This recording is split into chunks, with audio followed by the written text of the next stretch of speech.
한국, 세계 2위 초강대국 등극. 전 세계가 술렁이기 시작했습니다. 단 한 줄의 선언이 지구를 발칵 뒤집어 놓았죠. 10년 전 한 글로벌 금융기관의 전망 보고서에 적혀있던 이 문장은 발표 당시 허황된 판타지라며 조롱받던 예측이었습니다. 사람들의 기억에서 잊혀질 때쯤 지금 그 말도 안 되는 예언이 하나둘씩 실체를 드러내며 다시 전 세계의 관심을 들불처럼 끌어모으고 있습니다. 대체 무슨 일이 일어나고 있는 걸까요? 어떻게 과거의 웃음거리가 현재의 충격적인 현실로 바뀌고 있는 걸까요? 최근 한 국제방송사에서는 당시 보고서를 작성했던 분석가를 어렵게 만났습니다. 그리고 그는 그동안 밝힌 적 없던 사실을 조심스레 고백했습니다.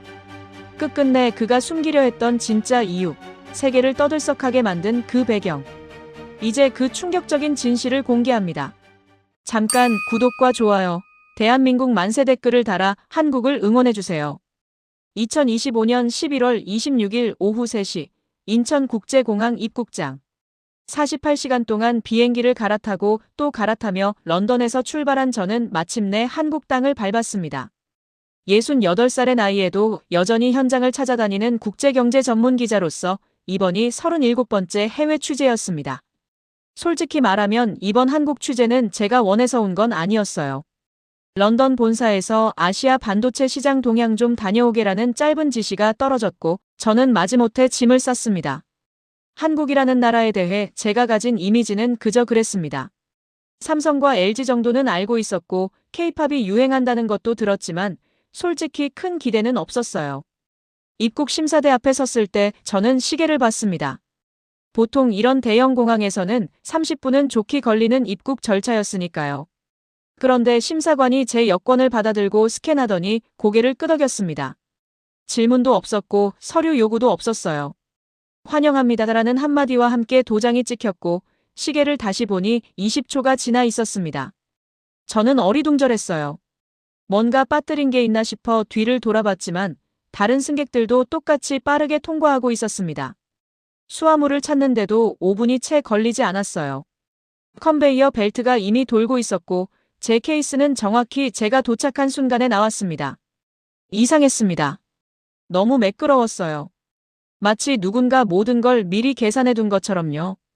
공항 밖으로 나가는 길에 커다란 디지털 안내판이 눈에 들어왔습니다.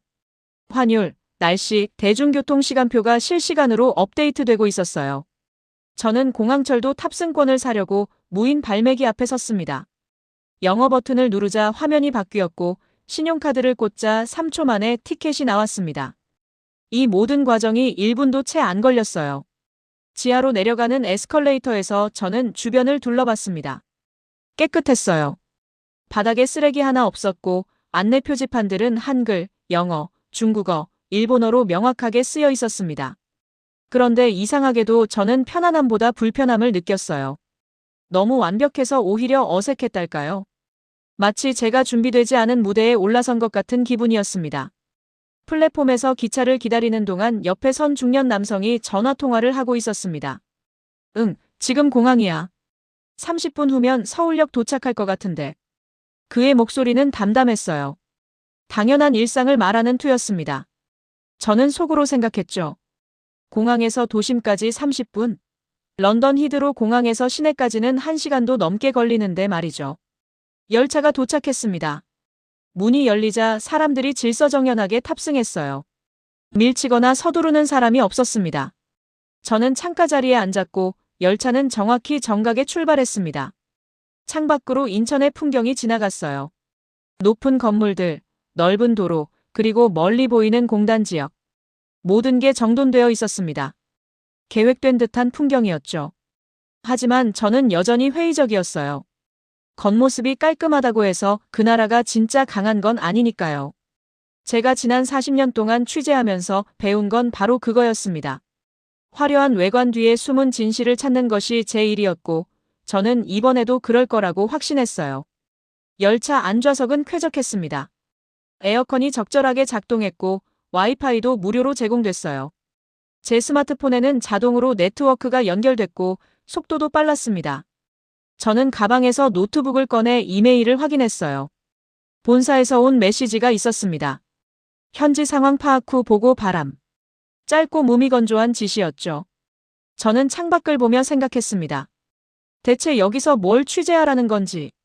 반도체 공장 몇 군데 둘러보고 관계자 인터뷰 몇 개 하고 그렇게 형식적으로 끝낼 계획이었어요.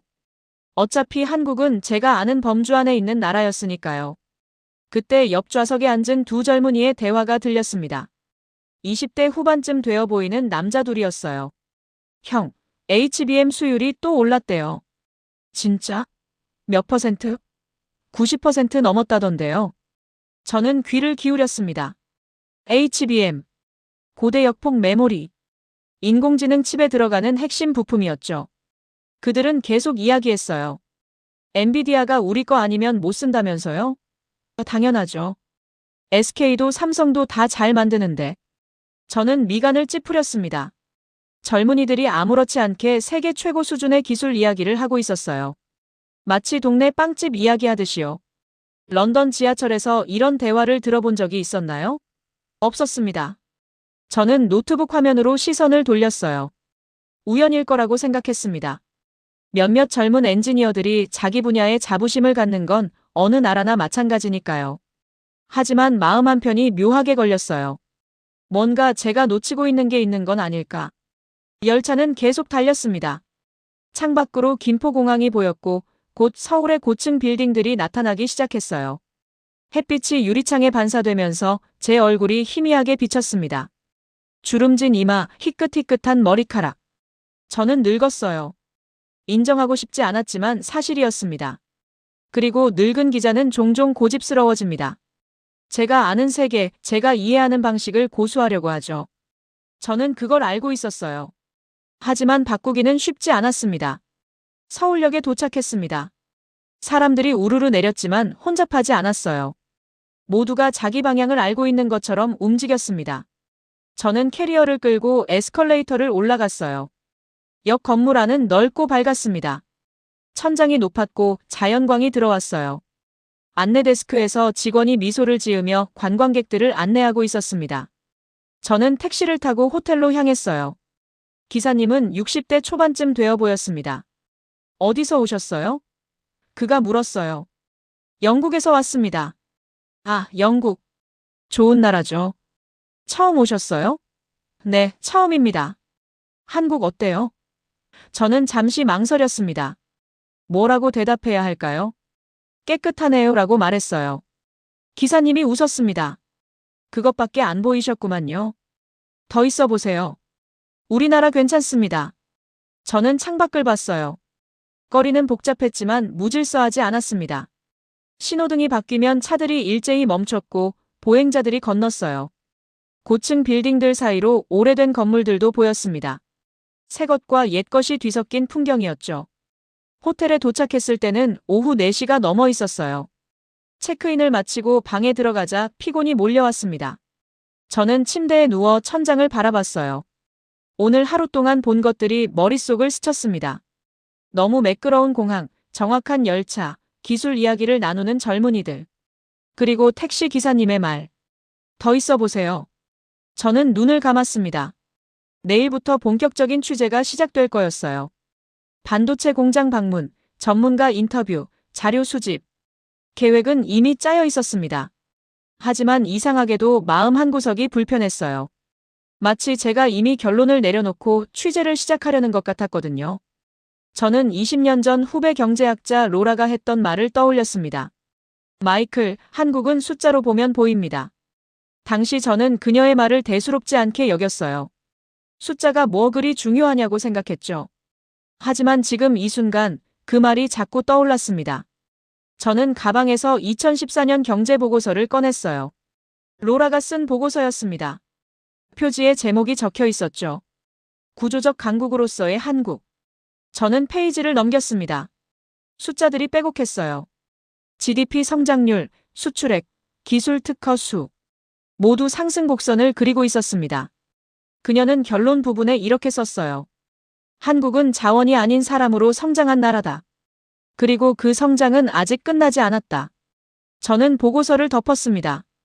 창밖으로 서울의 야경이 펼쳐져 있었어요. 불빛들이 반짝였습니다. 수많은 건물, 수많은 사람들. 저는 생각했어요. 과연 이 나라가 정말 특별한 걸까? 아니면 제가 그냥 피곤해서 예민하게 반응하는 걸까? 답은 아직 몰랐습니다. 하지만 한 가지는 확실했어요. 저는 더 이상 확신하지 못하고 있었습니다. 2025년 11월 27일 아침 7시 호텔방 창가에 앉아 노트북을 켰습니다. 밤새 제대로 잠을 못 잤어요. 시차 때문이기도 했지만 사실 마음이 편치 않았습니다. 로라의 보고서가 계속 머릿속에 맴돌았거든요. 구조적 강국으로서의 한국. 저는 이메일 함을 열었어요. 본사에서 온 자료가 몇 개 있었습니다. 업계 보고서, 시장 분석 자료, 산업부 통계. 루틴한 자료들이었죠. 하지만 그날 아침, 저는 평소와 다르게 자료를 읽기 시작했습니다. 첫 번째 파일을 열었어요. 2024년 글로벌 메모리 시장 분석 보고서였습니다. HBM 시장 현황이라는 챕터가 눈에 들어왔어요. 저는 스크롤을 내렸습니다. 숫자들이 나타났어요. SK 하이닉스 시장 점유율 64%, 삼성전자 17%, 합치면 80%가 넘었습니다. 저는 멈췄어요. 다시 읽었습니다. 틀린 게 아니었어요. 한국 기업 두 곳이 전 세계 HBM 시장의 대부분을 차지하고 있었습니다. 저는 숫자를 확인하기 위해 다른 자료를 찾았어요. 카운터포인트 리서치라는 기관의 2025년 2분기 보고서를 열었습니다. 같은 내용이었어요. 오히려 더 구체적이었죠. SK 하이닉스가 HBM 시장에서 압도적 선두를 유지하고 있으며 한국 기업들의 기술력은 당분간 경쟁사가 따라잡기 어려운 수준이라는 문장이 적혀 있었습니다. 저는 의자에 등을 기댔어요. 창밖으로 서울의 아침 풍경이 보였습니다. 출근하는 사람들, 달리는 차들. 평범한 도시의 아침이었어요. 하지만 그 평범함 뒤에 이런 숫자들이 숨어 있었습니다. 커피를 한 모금 마셨어요. 쓴맛이 입안에 퍼졌습니다. 저는 생각했어요. 어쩌면 정말 제가 뭔가를 놓치고 있는 건지도 모른다고요. 어제 공항철도에서 들었던 젊은이들의 대화가 떠올랐습니다. HBM 수율이 또 올랐대. 그들은 알고 있었어요. 자기네 나라가 무엇을 만들고 있는지를요. 저는 다른 파일을 열었습니다. 이번에는 한국산업통상자원부 보도자료였어요. 2024년 반도체 수출 실적에 관한 내용이었습니다. 메모리 반도체 부문에서 한국이 세계 1위를 유지하고 있다는 내용이 적혀 있었어요. 그리고 HBM 같은 고부가 가치 제품의 비중이 계속 늘어나고 있다는 분석도 있었습니다. 공식 자료였어요. 정부가 발표한 숫자였습니다. 거짓말일 리 없었죠. 저는 손가락으로 책상을 두드렸어요. 규칙적인 소리가 났습니다. 머릿속에서 질문들이 떠올랐어요. 어떻게 이런 일이 가능했을까? 자원도 없는 나라가 어떻게 세계 시장을 장악했을까? 그리고 왜 저는 이걸 몰랐을까? 8시가 되었습니다. 아침 식사를 하러 내려갔어요. 호텔 레스토랑은 한산했습니다. 구석 테이블에 앉아 토스트와 계란을 주문했어요. 옆 테이블에 중년 남자 둘이 앉아 있었습니다. 한국어로 대화하고 있었어요. 제 한국어 실력은 형편없었지만 몇 단어는 들렸습니다. 엔비디아, 공급, 계약. 그들은 진지한 표정으로 이야기하고 있었어요. 손에 든 서류에는 그래프가 그려져 있었습니다. 저는 그들을 보면서 생각했어요.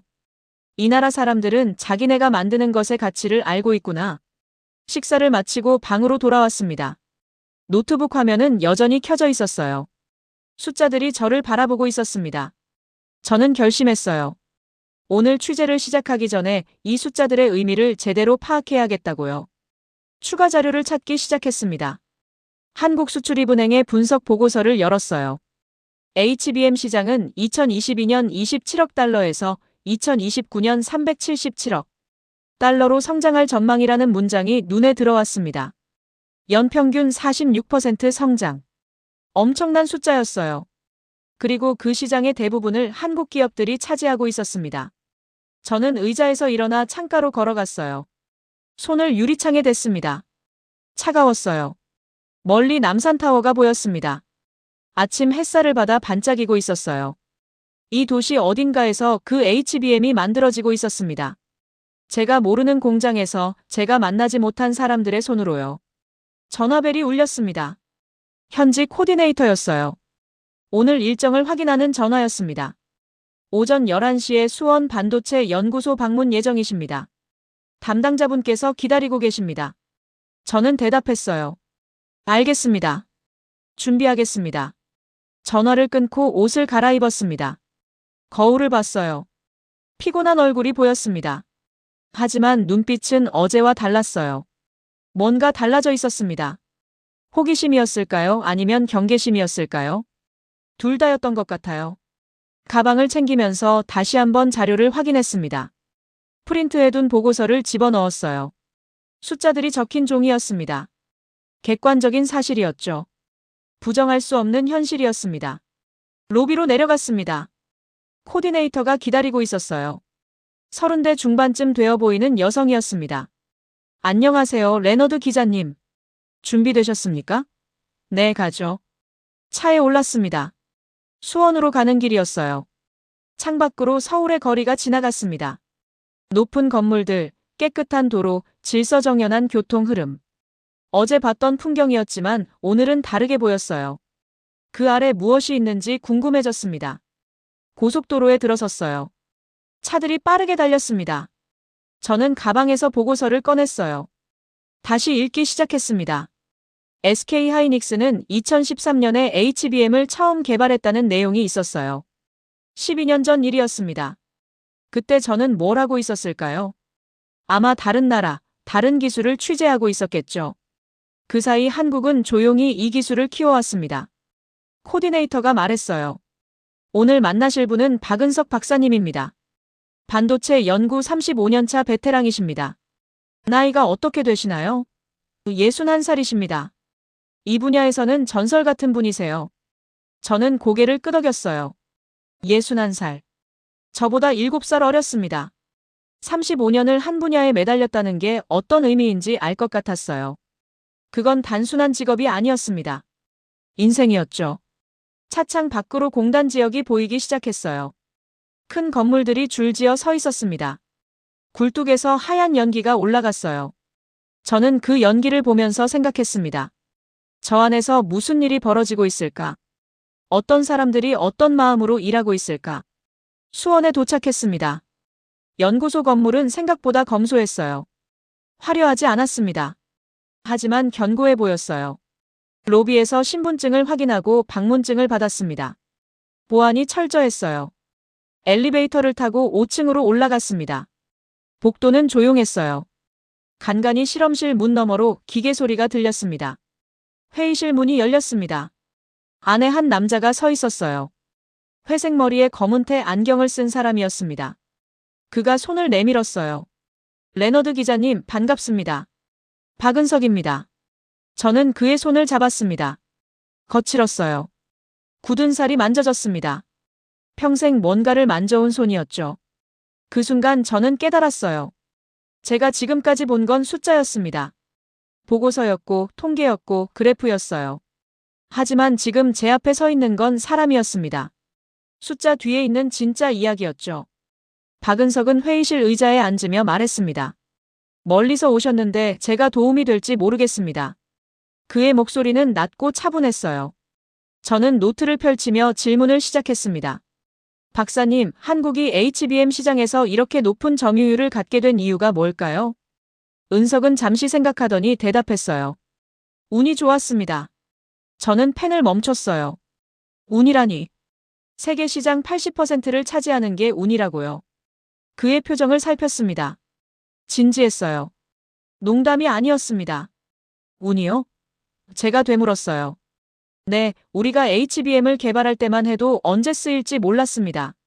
10년 넘게 기다렸어요. 그런데 인공지능 시대가 왔죠. 저는 메모를 했습니다. 하지만 마음 한편에서는 여전히 의문이 남았어요. 정말 운일까? 10년을 기다린 게 운일까? 은석은 계속 말했습니다. 기술은 사람이 만드는 겁니다. 기계가 아니에요. 그가 자신의 손을 보였어요. 주름진 손이었습니다. 이 손으로 35년을 일했어요. 처음엔 단순한 메모리 칩이었죠. 그게 지금 인공지능을 움직이는 핵심이 됐습니다. 저는 그의 손을 봤어요. 굳은 살, 얼룩진 피부. 그 손에서 한국 기술의 역사가 시작됐다는 말이 과장처럼 들리지 않았습니다. 하지만 동시에 제 안에서 저항이 일어났어요. 이건 한 사람의 이야기잖아. 전체를 설명할 수 있을까? 회의실을 나와 연구실을 둘러봤습니다. 젊은 연구원들이 현미경 앞에 앉아 있었어요. 모니터에는 복잡한 회로 설계도가 떠 있었습니다. 아무도 우리를 쳐다보지 않았어요. 각자의 일에 집중하고 있었습니다. 저는 은석에게 물었어요. 이 연구원들은 몇 시간 일하나요? 평균 10시간쯤요. 바쁠 땐 더 합니다. 10시간. 저는 속으로 계산했어요. 하루의 절반 가까이였습니다. 은석이 덧붙였어요. 하지만 강제로 시키는 게 아닙니다. 자기 일이 중요하다는 걸 알거든요. 저는 고개를 끄덕였어요. 그러나 여전히 확신하지 못했습니다. 중요하다는 걸 안다고 해서 세계 최고가 될 수 있나? 지식만으로 충분한가? 점심시간이 되었습니다. 은석과 구내식당에서 식사를 했어요. 주변 테이블에는 연구원들과 엔지니어들이 앉아 있었습니다. 대화 소리가 들렸어요. 다음 프로토타입 언제 나와? 다음 주 월요일까지 완성해야 해. 일상적인 대화였어요. 하지만 그 일상 속에 세계 시장이 있었습니다. 저는 밥을 먹으며 생각했어요. 제가 정말 한국을 과소평가한 걸까? 아니면 지금 과대평가하고 있는 걸까? 숫자는 분명했습니다. 하지만 숫자 뒤의 진실은 무엇일까? 식사를 마치고 밖으로 나왔습니다. 연구소 뒤편에 작은 정원이 있었어요. 은석과 함께 벤치에 앉았습니다. 바람이 불었어요. 나뭇잎이 흔들렸습니다. 레너드 기자님. 은석이 말했어요. 제 생각엔 기자님이 뭔가 찾고 계신 것 같습니다. 뭘 말씀하시는 건가요? 확신이요. 한국이 정말 대단한지 아닌지.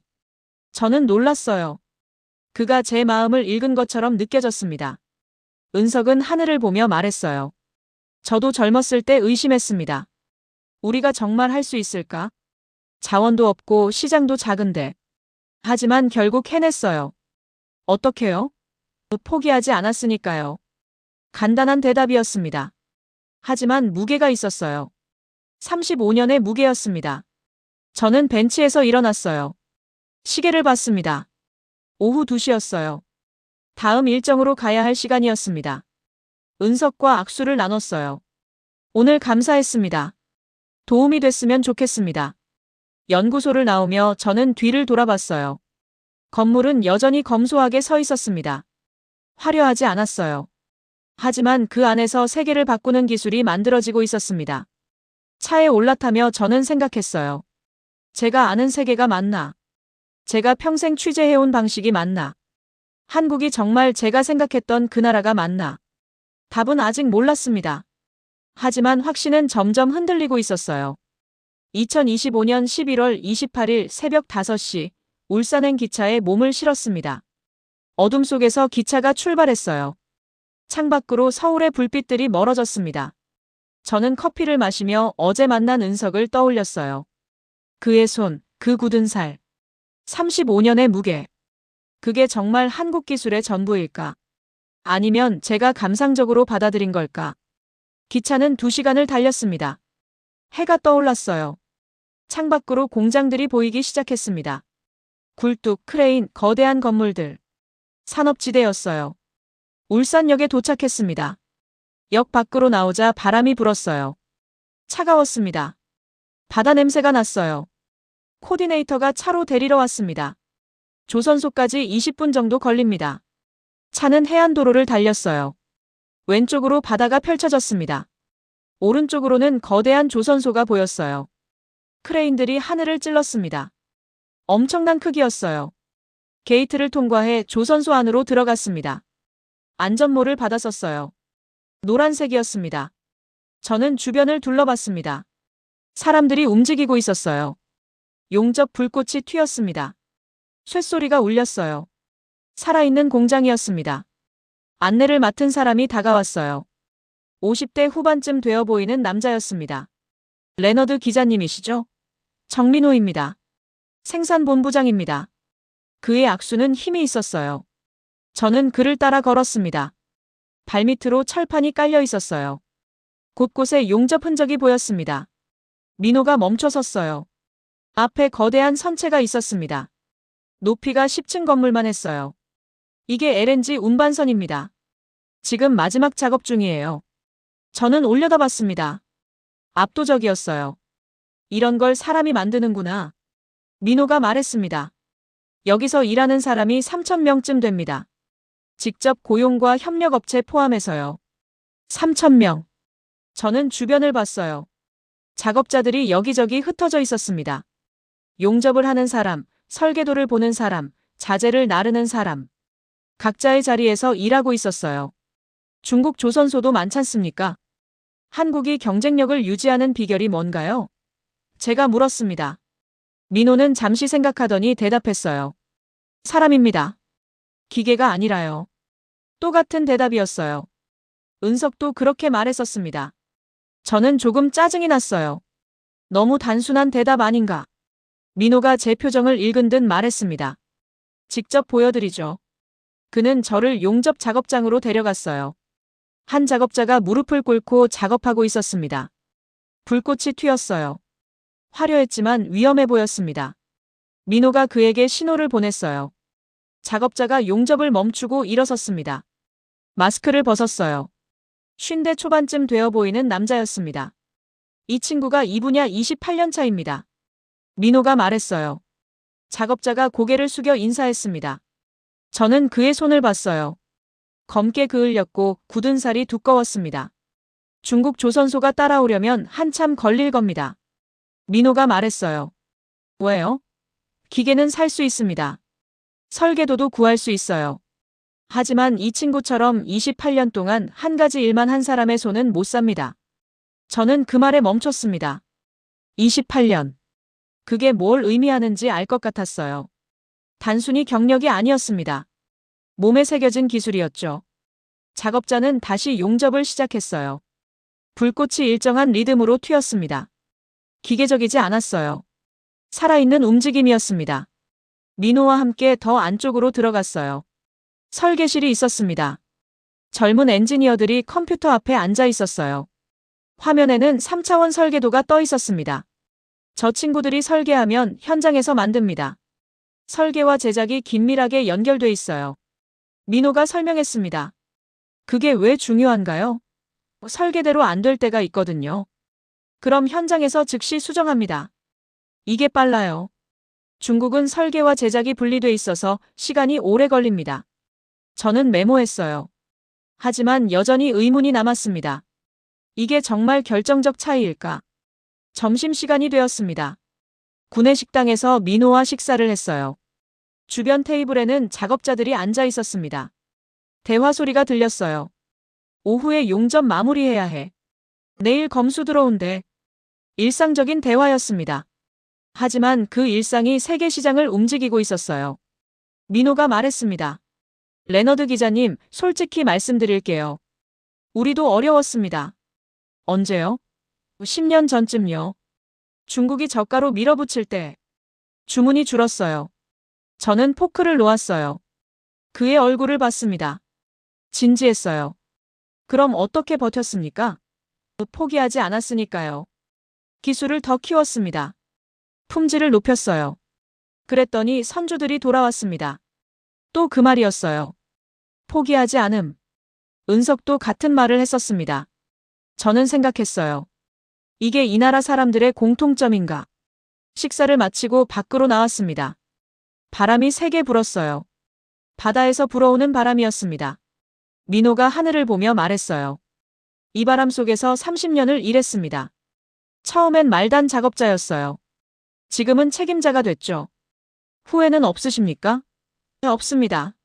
제가 만든 배가 세계 바다를 다니거든요. 그게 자랑스럽습니다. 저는 그의 옆모습을 봤어요. 바람에 머리카락이 흔들렸습니다.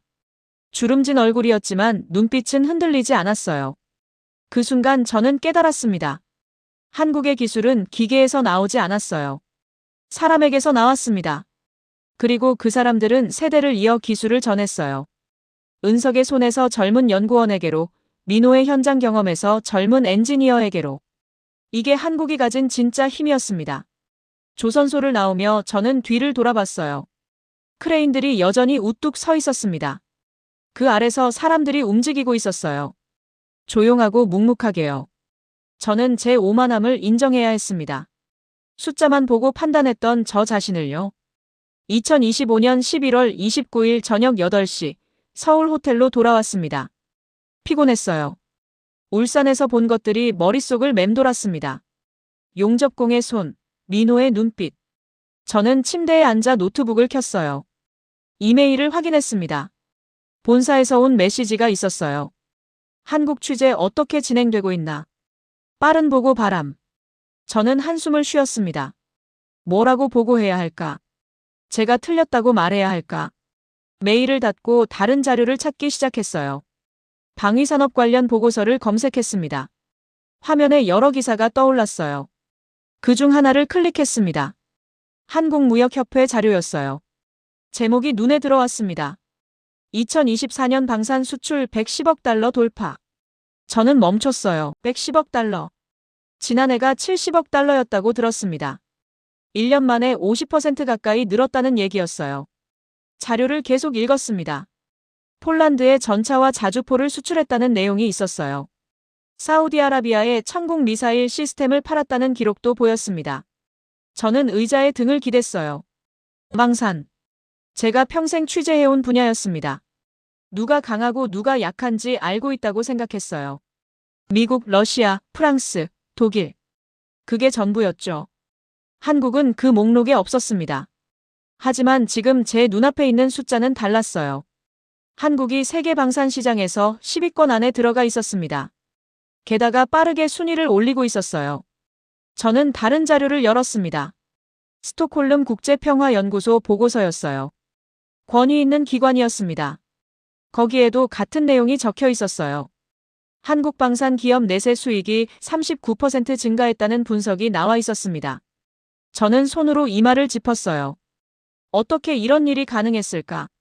자원도 없고 시장도 작은 나라가 어떻게 무기를 수출하는 강국이 됐을까? 창밖을 봤습니다. 서울의 야경이 펼쳐져 있었어요. 조용했습니다. 하지만 그 조용함 속에서 엄청난 일들이 벌어지고 있었던 거예요. 제가 모르는 사이에요. 전화벨이 울렸습니다. 코디네이터였어요. 내일 국방부 브리핑이 있습니다. 참석하시겠습니까? 무슨 내용인가요? 올해 방산 수출 성과 발표입니다. 저는 잠시 망설였어요. 가야 할까? 공식 발표를 듣는 게 의미가 있을까? 하지만 거절할 이유도 없었습니다. 참석하겠습니다. 전화를 끊고 다시 자료로 돌아왔어요. 이번엔 다른 걸 찾았습니다. 한국 방산이 경쟁력을 갖춘 이유에 관한 분석이었어요. 첫 번째 이유는 가격 대비 성능이었습니다. 미국이나 유럽 무기보다 저렴하지만 품질은 비슷하다는 평가였어요. 두 번째는 빠른 납기였습니다. 주문에서 납품까지 2년 안에 가능하다는 내용이 있었어요. 독일은 5년이 걸린다고 했습니다. 세 번째는 사후 관리였어요. 팔고 끝이 아니라 지속적으로 지원한다는 것이었습니다. 저는 메모했어요. 하지만 마음 한편에서는 여전히 저항이 일어났습니다. 숫자는 거짓말하지 않아요. 하지만 숫자가 전부는 아니잖아요. 지속 가능할까? 일시적인 붐 아닐까? 밤이 깊어졌습니다. 저는 샤워를 하고 침대에 누웠어요. 잠이 오지 않았습니다. 천장을 바라보며 생각했어요. 은석의 말이 떠올랐습니다. 운이 좋았습니다. 10년을 기다린 게 운일까요? 민호의 말도 생각났어요. 포기하지 않았으니까요. 30년을 한 곳에서 일한 게 단순한 근면일까요? 그리고 지금 본 숫자들. 110억 달러, 39% 성장, 세계 10위권. 이게 다 우연일까요? 저는 인정해야 했습니다. 제가 놓친 게 있다는 걸요. 한국이라는 나라를 제대로 보지 못했다는 걸요. 2025년 11월 30일 오전 11시 국방부 브리핑룸에 도착했습니다. 기자들이 모여 있었어요. 대부분 한국 기자였지만 외국 언론도 몇 명 보였습니다. 저는 뒷자리에 앉았어요. 브리핑이 시작됐습니다. 담당자가 나와 발표를 시작했어요. 2024년 방산 수출 실적은 110억 달러를 넘어섰습니다. 이는 전년 대비 56% 증가한 수치입니다. 화면에 그래프가 떠올랐어요. 가파른 상승 곡선이었습니다. 저는 펜을 들고 메모했습니다. 주요 수출 품목은 전차, 자주포, 미사일 시스템, 경공격기 등입니다. 수출 대상국도 다양화됐습니다. 유럽, 중동, 아시아, 오세아니아에 걸쳐 있습니다. 담당자의 목소리는 담담했어요. 자랑하는 투가 아니었습니다. 사실을 나열하는 투였죠. 저는 주변을 둘러봤어요. 한국 기자들은 메모하고 있었습니다. 놀라는 표정은 아니었어요. 익숙한 듯 보였습니다. 하지만 제게는 충격이었어요. 제가 평생 알고 있던 방산 시장 지도가 바뀌고 있었습니다. 브리핑이 끝나고 질의응답 시간이 왔어요. 저는 손을 들었습니다. 영국에서 온 기자입니다. 한국 방산이 이렇게 빠르게 성장한 비결이 무엇입니까? 담당자가 잠시 생각하더니 대답했어요. 기술 축적과 실전 검증이라고 봅니다. 70년 넘게 휴전 상황에 있었기 때문에 지속적으로 무기 개발을 해왔고 그 과정에서 기술이 쌓였습니다. 저는 고개를 끄덕였어요. 하지만 속으로는 생각했습니다. 그게 다일까? 브리핑룸을 나와 복도를 걸었어요. 창밖으로 서울거리가 보였습니다. 평범한 도시였어요. 하지만 평범함 뒤에 비범함이 숨어 있었습니다. 저는 제 오만함을 마주해야 했어요. 제가 아는 세계가 전부라고 생각했던 것을요. 한국을 과소평가했던 것을요. 숫자는 거짓말하지 않습니다. 그리고 숫자 뒤에는 사람이 있었어요. 은석처럼 35년을 한 길을 걸은 사람, 민호처럼 30년을 현장을 지킨 사람. 그들이 만든 기술이 지금 세계를 움직이고 있었습니다. 2025년 12월 1일 저녁 9시 판교 테크노밸리에 도착했습니다. 높은 건물들이 불을 밝히고 있었어요. 일요일 밤인데도 많은 창문에 불이 켜져 있었습니다. 저는 한 건물 앞에 섰어요. 코디네이터가 말했습니다. 여기가 인공지능 반도체 스타트업입니다. 20대 창업자가 운영하고 있어요. 20대. 저는 고개를 끄덕였습니다. 젊은 사람들이 뭘 하고 있는지 보고 싶었어요. 엘리베이터를 타고 12층으로 올라갔습니다. 문이 열렸어요. 사무실이 보였습니다. 책상마다 사람들이 앉아 있었어요. 모니터 불빛이 얼굴을 비췄습니다. 젊었어요. 대부분 20대, 30대로 보였습니다. 한 청년이 다가왔어요. 레너드 기자님이시죠? 김준호입니다. 대표입니다. 그는 28살쯤 되어 보였습니다. 청바지에 티셔츠 차림이었어요. 악수를 나눴습니다. 손이 부드러웠어요. 아직 젊은 손이었습니다. 일요일인데 일하시네요. 제가 말했어요. 준호가 웃었습니다. 저희는 요일 구분이 없어요. 일이 끝나면 쉬고 안 끝나면 계속합니다. 그는 사무실을 안내했어요. 벽면에 화이트보드가 있었습니다. 복잡한 회로도가 그려져 있었어요. 무엇을 만드는 회사입니까? 제가 물었습니다. 인공지능용 저전력 반도체 칩입니다. 엣지 컴퓨팅용이에요. 전문 용어였어요. 저는 메모했습니다. 준호가 계속 설명했어요. 큰 데이터 센터가 아니라 작은 기기에서도 인공지능이 돌아가려면 전력을 적게 쓰는 칩이 필요합니다. 저희가 그걸 만들어요. 저는 주변을 봤어요. 젊은 엔지니어들이 화면을 들여다보고 있었습니다. 누군가는 코드를 짰고 누군가는 회로를 그렸어요. 조용했습니다. 집중하는 분위기였죠. 직원이 몇 명입니까? 지금 23명입니다. 내년엔 40명까지 늘릴 계획이에요. 23명. 작은 회사였어요. 하지만 하는 일은 작지 않았습니다. 준호가 한 직원을 불렀어요. 25살쯤 되어 보이는 여성이었습니다. 이 친구가 칩 설계 담당입니다. 카이스트 출신이에요. 그녀가 고개를 숙여 인사했습니다. 저는 물었어요. 여기서 얼마나 일하셨나요? 1년 반입니다. 졸업하고 바로 왔어요. 왜 이 회사를 선택했습니까? 그녀가 잠시 생각하더니 대답했어요. 배울 게 많아서요. 대기업 가면 작은 부분만 하지만 여기선 전체를 볼 수 있어요. 저는 고개를 끄덕였습니다. 야심이 느껴졌어요. 배우고 싶다는 열망이 보였습니다. 준호가 회의실로 안내했어요. 창밖으로 판교 야경이 보였습니다. 수많은 건물에 불이 켜져 있었어요. 저 건물들 대부분이 기술 회사입니다. 반도체, 소프트웨어, 바이오. 다들 밤늦게까지 일해요.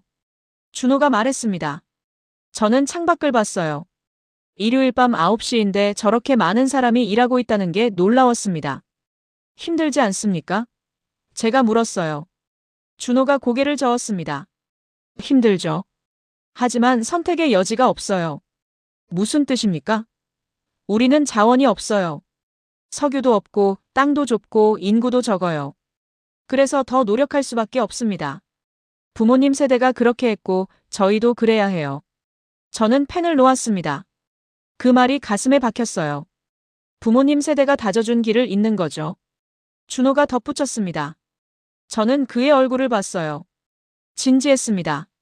농담이 아니었어요. 그 순간 모든 게 연결됐습니다.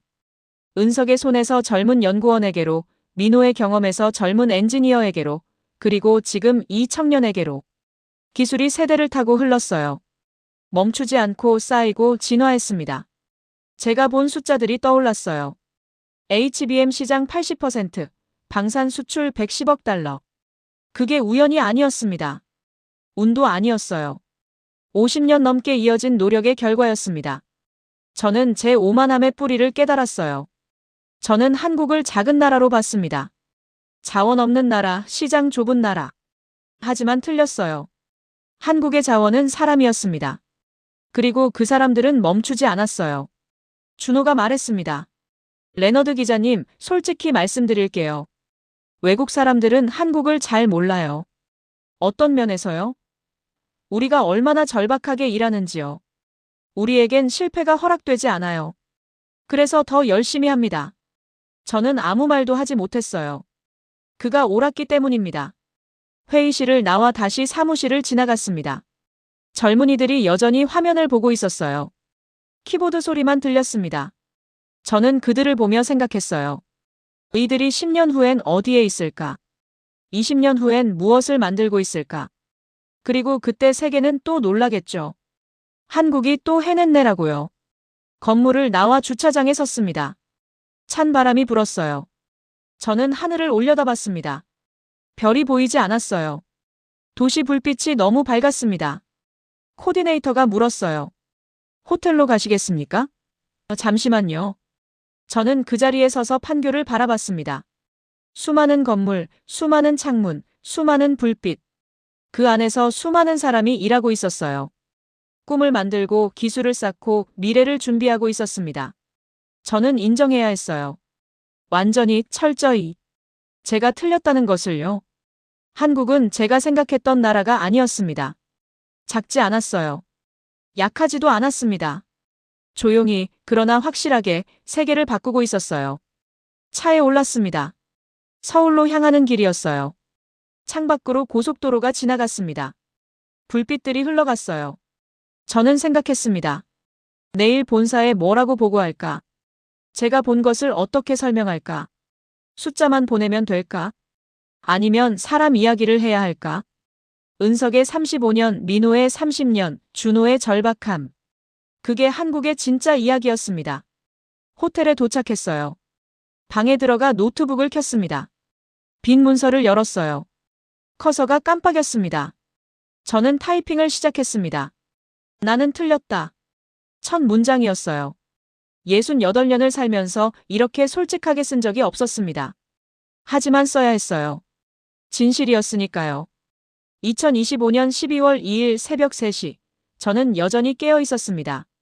노트북 화면이 밝게 빛났어요. 손가락이 키보드 위를 움직였습니다. 기사를 쓰고 있었어요. 멈추지 않았습니다. 써야 할 것들이 너무 많았어요. 은석의 손, 민호의 바람 속 30년, 준호의 절박함. 모두 기사에 담았습니다. 숫자도 넣었어요. HBM 시장 점유율, 방산 수출액, 조선업 수주 잔고. 하지만 숫자만으로는 부족했습니다. 숫자 뒤에 사람을 보여줘야 했어요. 문장을 다듬었습니다. 지우고 다시 쓰고 또 고쳤어요. 40년 기자 생활에서 가장 신중하게 쓰는 기사였습니다. 왜냐하면 제 틀렸음을 인정하는 글이었으니까요. 새벽 5시가 됐어요. 기사가 완성됐습니다. 제목을 붙였어요. 한국, 조용한 강국의 비밀. 저는 파일을 저장했습니다. 이메일을 열었어요. 본사 편집장 주소를 입력했습니다. 첨부 파일을 넣었어요. 제목란에 썼습니다. 한국 취재 보고서. 마이클 레너드. 전송 버튼 위에 커서를 올렸어요. 잠시 망설였습니다. 이 기사를 보내면 돌이킬 수 없었어요. 제가 평생 믿었던 것을 부정하는 글이었습니다. 하지만 진실이었어요. 클릭했습니다. 메일이 전송됐습니다. 저는 의자에 기댔어요. 긴장이 풀렸습니다. 창밖이 밝아지고 있었어요. 서울의 아침이 오고 있었습니다. 침대에 누웠어요. 눈을 감았습니다. 피곤했지만 마음은 편했어요. 해야 할 일을 했으니까요. 오전 11시에 눈을 떴습니다. 휴대폰을 확인했어요. 편집장에게서 답장이 와 있었습니다. 마이클, 기사 잘 받았네. 놀랍군. 자네가 이렇게 쓸 줄은 몰랐어. 내일 일면에 실을 예정이야. 수고했네. 저는 휴대폰을 내려놓았어요. 일면. 40년 기자 생활에서 몇 번 없는 일이었습니다. 하지만 기쁘지 않았어요. 그저 담담했습니다. 샤워를 하고 옷을 입었어요. 마지막 일정이 남아 있었습니다. 은석을 다시 만나기로 했어요. 오후 2시 수원연구소 앞 카페에서 만났습니다. 은석이 먼저 와 있었어요. 창가 자리에 앉아 커피를 마시고 있었습니다. 기사 다 쓰셨습니까? 은석이 물었어요. 네, 오늘 새벽에 보냈습니다. 어떻게 쓰셨는지 궁금하네요. 저는 잠시 생각했어요. 뭐라고 말해야 할까? 솔직하게 썼습니다. 제가 틀렸다고요. 은석이 미소 지었어요. 그게 진실이니까요. 박사님, 한 가지 묻고 싶습니다. 후회 없으십니까? 35년을 한 길만 걸으신 것이요. 은석은 커피를 한 모금 마셨어요. 창밖을 봤습니다. 후회요? 없습니다. 제 인생이었으니까요. 그리고 이제 젊은 친구들이 이어받았어요. 그걸 보는 게 기쁩니다. 저는 고개를 끄덕였어요. 그의 얼굴에 평화가 보였습니다. 만족이 아니라 평화였어요. 해야 할 일을 다 한 사람의 얼굴이었습니다. 카페를 나왔어요. 은석과 악수를 나눴습니다. 좋은 기사 기대하겠습니다. 감사합니다. 많이 배웠습니다. 배운 게 아닙니다. 보신 거죠? 원래 있던 걸요. 저는 그 말의 의미를 알았어요. 한국은 원래 강했습니다. 제가 보지 못했을 뿐이었어요. 서울로 돌아오는 차 안에서 생각했어요. 이 나라를 어떻게 기억할까? 숫자로? 아니면 사람으로? 둘 다였습니다. 숫자는 결과였고 사람은 원인이었어요. 그리고 그 사람들은 멈추지 않을 거였습니다. 호텔에 도착했어요. 짐을 쌌습니다. 내일 아침 비행기로 런던으로 돌아갈 예정이었어요. 가방에 자료들을 넣었습니다. 보고서, 메모, 명함. 모두 이번 취재의 흔적이었어요. 창밖을 마지막으로 봤습니다. 서울의 저녁이 내리고 있었어요. 불빛들이 하나씩 켜졌습니다. 조용한 도시였어요. 하지만 그 조용함 속에 엄청난 힘이 숨어 있었습니다. 저는 이제 알았어요. 한국이라는 나라를요. 2025년 12월 3일 아침 6시 인천공항에 도착했습니다. 일주일 전 이곳에 내렸을 때와 같은 장소였어요. 하지만 제 눈에 보이는 풍경은 달랐습니다. 체크인 카운터 직원이 미소 지으며 여권을 받았어요. 능숙한 손놀림이었습니다. 몇 초 만에 처리가 끝났어요.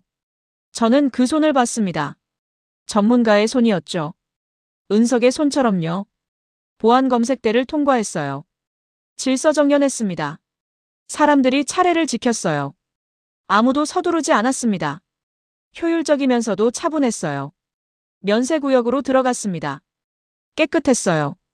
안내 표지판이 명확했습니다. 모든 게 제자리에 있었어요. 일주일 전 저는 이걸 당연하게 봤습니다. 그냥 잘 운영되는 공항이라고만 생각했어요. 하지만 지금은 알았습니다. 이것도 누군가의 노력이라는 걸요. 커피숍에 들어갔어요. 주문을 했습니다. 직원이 정확하게 커피를 만들었어요. 온도, 양, 시간. 모든 게 일정했습니다. 표준화된 프로세스였죠. 저는 창가 자리에 앉았습니다. 활주로가 보였어요. 비행기들이 이륙하고 착륙했습니다. 규칙적이었어요. 지연이 없었습니다. 휴대폰을 꺼냈어요. 이메일을 확인했습니다. 편집장에게서 또 메시지가 와 있었어요. 마이클, 자네 기사가 화제야. 독자 반응이 뜨겁네. 한국에 대한 인식이 바뀔 것 같아. 저는 미소 지었습니다. 기사 하나로 인식이 바뀔까요? 쉽지 않을 거예요. 사람들은 믿고 싶은 것만 믿으니까요. 제가 그랬던 것처럼요. 하지만 시작은 됐습니다. 누군가는 읽을 거예요. 그리고 생각할 겁니다. 한국이 정말 저럴까? 그럼 충분했어요. 커피를 마시며 일주일을 돌아봤습니다. 은석을 만났던 수원연구소, 민호와 함께 섰던 울산 바닷바람, 준호가 보여준 판교의 밤. 모두 생생했어요. 그들의 얼굴이 떠올랐습니다. 나이도 다르고 하는 일도 달랐어요. 하지만 공통점이 있었습니다. 포기하지 않는다는 것이었죠. 탑승 안내방송이 나왔어요. 게이트로 향했습니다. 복도를 걸으며 주변을 봤어요. 공항 직원들이 일하고 있었습니다. 청소하는 사람, 안내하는 사람, 점검하는 사람. 각자의 자리에서 최선을 다하고 있었어요. 비행기에 올랐습니다. 좌석에 앉아 안전벨트를 맸어요. 창밖을 봤습니다. 인천의 풍경이 보였어요. 멀리 공장 지대가 보였습니다. 거기서 누군가 일하고 있겠죠. 비행기가 움직이기 시작했어요. 활주로로 나갔습니다. 속도가 붙었어요. 바퀴가 땅에서 떨어졌습니다. 이륙이었어요. 비행기가 고도를 높였습니다. 창밖으로 한국이 작아졌어요. 건물들, 도로들, 산들. 모두 점점 멀어졌습니다.